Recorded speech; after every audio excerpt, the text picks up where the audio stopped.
My name is Claire Bennett. I'm 37 years old.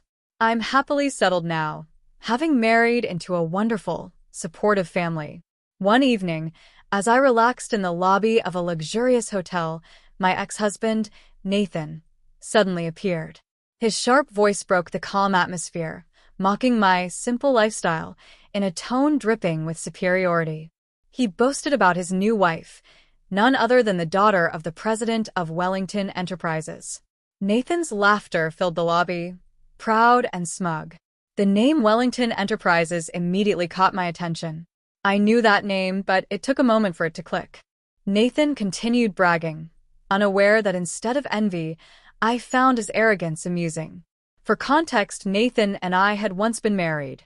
Back then, I worked in my family's real estate empire, mostly handling administration, while my father, the president, directed major strategies.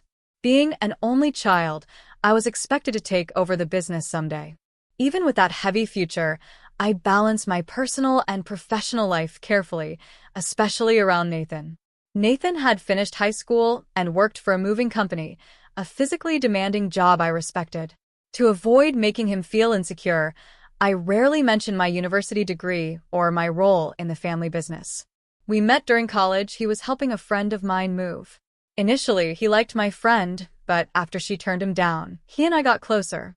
Nathan's easygoing attitude contrasted nicely with my meticulous nature. After a brief courtship, we married in our late 20s. His parents were kind and welcoming, and our early years were peaceful, despite Nathan working late hours. He always appreciated me waiting up to share dinner with him, and I felt lucky to have a devoted husband. But after a year of marriage, cracks began to appear. One night, as we settled into bed, Nathan unexpectedly brought up having children. His tone, laced with irritation, caught me off guard. I had thought about starting a family too, but figured it would happen naturally. It's only been a year, I reassured him. There's no rush. Trying to stay calm, I suggested, maybe we should both get tested, just to be sure everything's okay. Nathan's response was cutting. What are you implying? It's usually the woman's fault. I was stunned. I had only suggested we approach it together, but Nathan snapped, blaming me outright. That night, any conversation we tried was cold and sharp. We turned our backs to each other in bed, the distance between us growing heavier. In the following weeks, Nathan's behavior only grew worse. He began criticizing small things, the way dinner was cooked, the way the house was cleaned, even how I dressed. His words were often sharp, his patience almost non-existent. One evening, after a long strategy meeting with my father about the company's future, I rushed home only to find Nathan furious because dinner wasn't ready. I just got home 15 minutes ago, I explained, taking off my coat. I'll get started right now. Just give me a minute. Instead of understanding, Nathan sneered. Typical. Small company boss's daughter.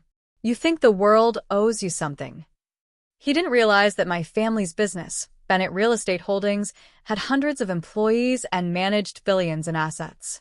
Still, I bit my tongue. I tried to keep the peace.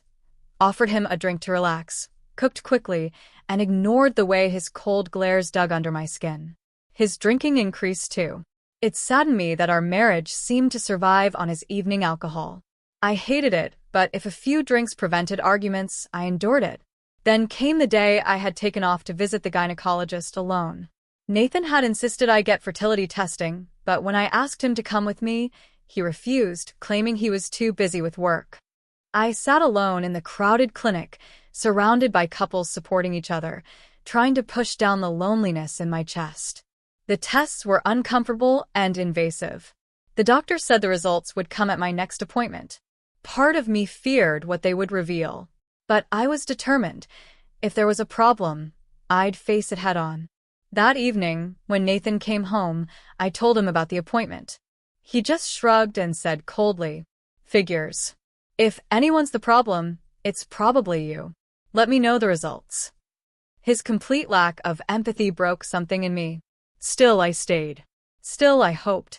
6 more years slipped by, and I turned 37. Despite all our efforts, we never had a child. Nathan seemed to have resigned himself to the idea, but his behavior became impossible to ignore. He stayed out late more and more often, claiming he was drinking or singing karaoke with friends. Sometimes he didn't come home at all. Meanwhile, my responsibilities at Bennett Real Estate Holdings grew heavier as my father slowly prepared me to take over the business. With so much on my plate, starting a family drifted further and further away. But Nathan's carelessness reached new levels. One afternoon, while he was off on his day off, I noticed he had forgotten his smartphone on the living room couch. I picked it up, intending to place it safely in our bedroom. Just then, it buzzed with an incoming call. The caller ID read, Elena. Assuming it was a work-related call, I answered to let her know Nathan wasn't home. Instead, a flirtatious voice chirped through the speaker. Hey Nathan, you're so late. I've been waiting almost an hour. Hurry up or we'll miss the park opening. It's been forever since our last date. I froze. Date? My heart dropped. This wasn't a colleague. This was a woman he was seeing romantically. I hung up quickly, my hand trembling. The pieces of Nathan's recent behavior, the late nights, the coldness, the blame, they all made cruel sense now. While I was enduring fertility treatments, work stress, and loneliness, Nathan had been casually seeing someone else. Still shaking, I set Nathan's phone down and forced myself to breathe. Emotions surged inside me: betrayal, anger, humiliation, but above all, a new, sharp clarity. This marriage had been over long before today. I knew I couldn't just accuse Nathan without proof.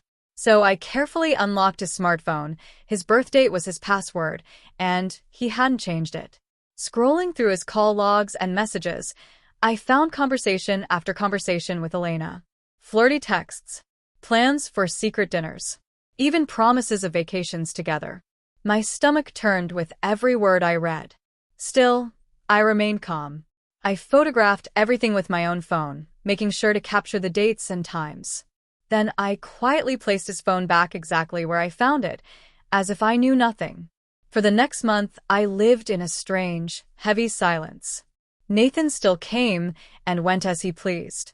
The only difference was I no longer felt confused. I no longer waited by the door, no longer worried over cold dinners or late nights. I was done waiting.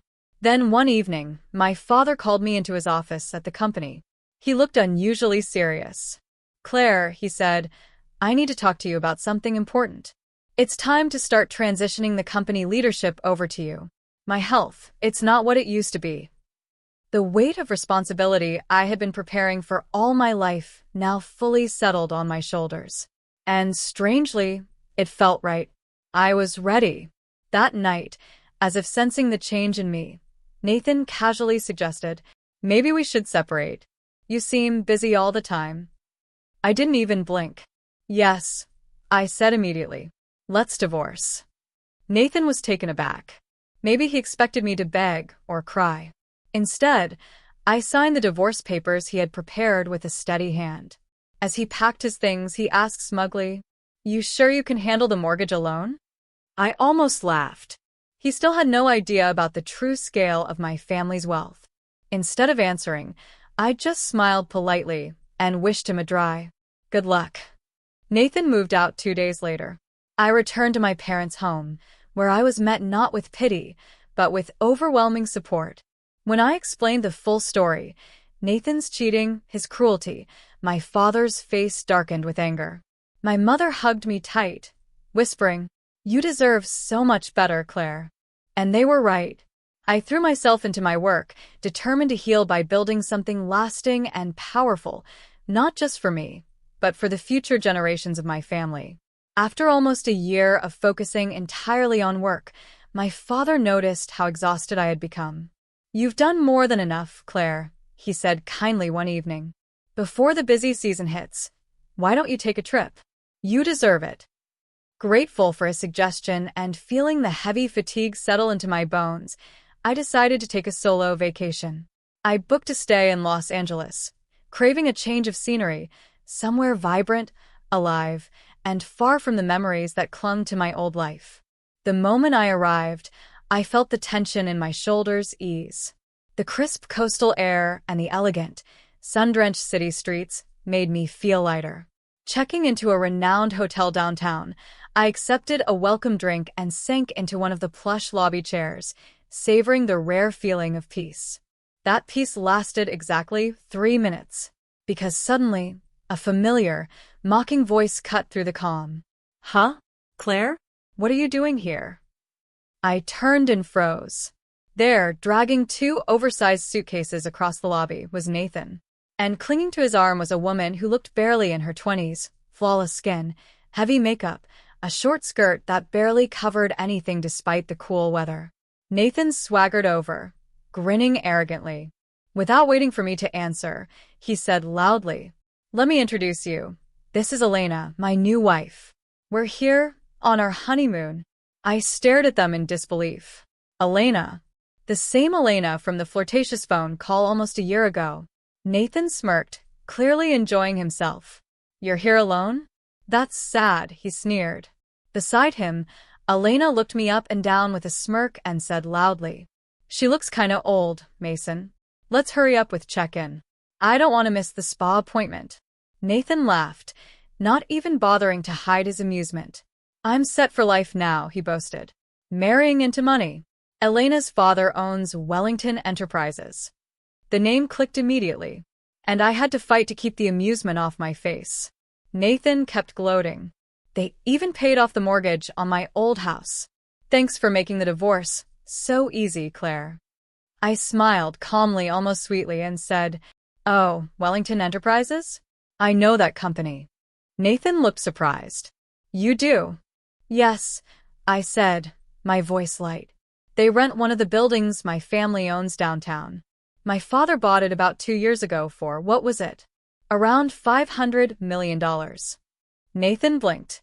Elena stopped scrolling through her phone. "You see," I continued, keeping my tone almost playful, "Bennett Real Estate Holdings owns several prime properties. That big building where Wellington Enterprises has their main offices? Yeah, that's ours." I could almost see the blood drain from Nathan's face. Still clinging to denial, Elena scoffed. "That's impossible. Our company is doing great." I pulled out my phone. "Dad," I said casually into the speaker, "can you send me a copy of the rent reminder we issued to Wellington Enterprises? You know, the overdue one." Moments later, my phone pinged. I held up the screen, showing a digital copy of the rent notice, addressed to Wellington Enterprises, highlighting 4 months of unpaid rent. Nathan and Elena stared, stunned. Their world, built on arrogant dreams, was starting to crack. "You see," I said sweetly, "if rent isn't paid soon, we'll have to pursue legal action. Business is business, after all." Elena's fake confidence shattered. She muttered, "Dad has been stressed lately, talking about slow sales and layoffs." Nathan, however, wasn't ready to let go of his arrogance. "You're just trying to ruin us because you're still bitter," he shouted, causing several heads in the lobby to turn. I smiled, a real, peaceful smile. "Bitter? Nathan, believe me, you're not worth that kind of emotion anymore." Nathan's face turned red with rage, but I remained calm, unbothered by his outburst. "You really think I still have feelings for you?" I asked, my voice steady. "You betrayed me. You humiliated me. I moved on a long time ago. Honestly, I feel sorry for Elena. She has no idea what she's gotten herself into." Nathan scoffed. "You're just jealous because you're alone. You're an old hag now. Elena and I are planning to have a baby after this trip," he said, puffing out his chest like a foolish rooster. I let him finish, keeping my expression cool. Then, without any drama, I dropped the real bombshell. "I'm 5 months pregnant." The color drained from Nathan's face. Elena's jaw dropped. They both stared at me, completely blindsided. "My husband and I are expecting," I said simply. "My father threw us a beautiful private wedding earlier this year. He's a senior partner at Bennett Real Estate now, too. A man who loves me, respects me, and actually supports me." Nathan opened his mouth, but no words came out. He looked completely lost, stumbling over his own confusion. You said you couldn't get pregnant," he finally blurted. I shook my head. "I never said that. The fertility clinic found no issues with me. Maybe you forgot. Infertility isn't always the woman's fault. In fact, it wasn't mine. Nathan looked crushed. He slowly turned to Elena, panic creeping into his eyes. You mean maybe we? He stammered, unable to finish the thought. The realization was starting to dawn on him that the problem had never been me. It had been him all along. Elena, furious now, yanked her arm away from his. You told me you could have kids, she snapped, her voice rising. You left a successful woman for me based on a lie. Nathan looked like he wanted to disappear into the floor. It was pathetic. I took a breath, feeling lighter than I had in years. I don't wish you ill, Nathan, I said softly. But from now on, please keep your affairs separate from mine. As for the rent, either pay or vacate. Otherwise, we'll proceed with legal action. Business is business. And with that, I turned and walked away. I didn't look back. After leaving Nathan and Elena arguing in the hotel lobby, I felt lighter than I had in years. I returned to my room, packed my things, and cut my trip a little short. I couldn't wait to get home, to the life I had built without bitterness, without regret. When I arrived back, my husband, Daniel, greeted me at the door with a warm smile and open arms. Welcome home, Claire, he said, gently pulling me into an embrace. Was the trip okay? It was better than I ever expected, I said, smiling up at him. And I meant it. Daniel listened patiently as I told him about the unexpected encounter at the hotel, Nathan's outburst, and the way it all ended. When I finished, he simply squeezed my hand and said, You handled it perfectly. You don't owe anyone your peace anymore. That evening, as we sat together planning the nursery for our baby, I realized just how far I had come. The life I once imagined with Nathan, full of begging for love and approval, had been replaced by something real, something strong. A few weeks later, through business circles, word spread about what happened with Wellington Enterprises. It turned out Nathan's grand new life was crumbling faster than he could ever imagine. Reports flooded in.